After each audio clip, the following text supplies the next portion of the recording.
Hello, I'm Adam Morris, and today I'll be informing you on Williams syndrome and my story related to it. You might be asking yourself, what is Williams syndrome? Williams syndrome is a rare condition that happens at conception. It occurs when someone is missing all or a small piece of chromosome 7.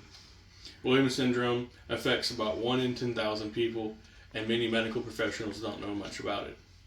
Williams syndrome can be characterized by health problems including heart disease, developmental delays, and learning challenges. They often have facial features and wide smiles. Williams syndrome occurs equally in males and females worldwide. Williams syndrome patients also have Williams syndrome often have not inherited it from their parents, and they only have about a 50% chance of passing it on to their children. Due to the rarity, much research isn't performed in regards to Williams syndrome, as it wasn't discovered until 1961. So it's a rather new disorder. What doctors do know about Williams syndrome is it can cause poor growth during childhood, and most adults are shorter than average.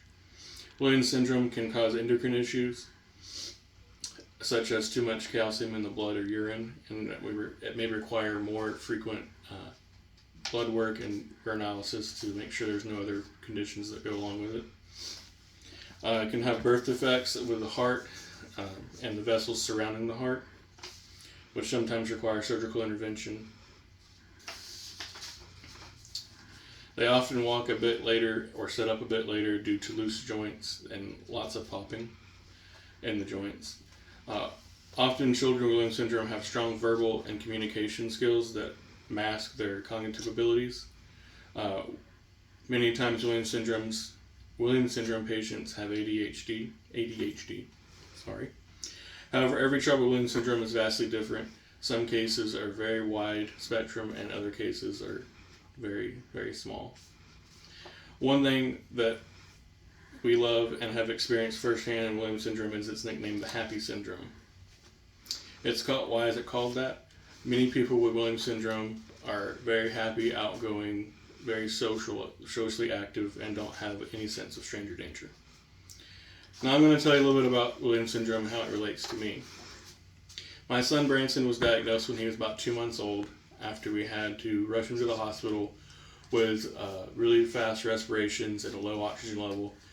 We spent a week at the PICU and left with almost no answers and on oxygen and a monitor. On a follow-up a couple weeks later, his nurse practitioner noticed his pinkies and that they were curved, and that it's a very strong indicator that he might have Williams syndrome. She told us not to look into it. Of course we did, and only found all the bad related to it.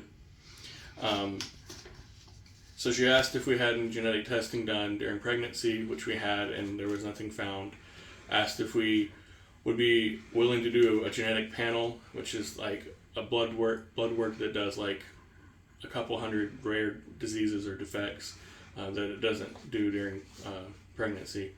And a couple weeks later we found out he had Williams syndrome. Kind of turned the world upside down because we only knew about the bad. We didn't know about the good. After finding a genetic cardiologist that works hand in hand with a genetic counselor, we learned about all the great things and how much that it won't affect him necessarily.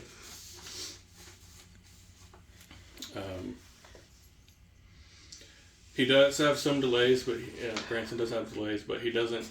He scored very high in other areas that doctors were very surprised in. In conclusion, Williams syndrome is a rare disease that can happen to anyone. And if you don't know, ask. You can ask me, ask my wife. You go to www.williams-syndrome.org, and they have a lot of tools, a lot of resources there. They often do fun runs, different they have little festivals.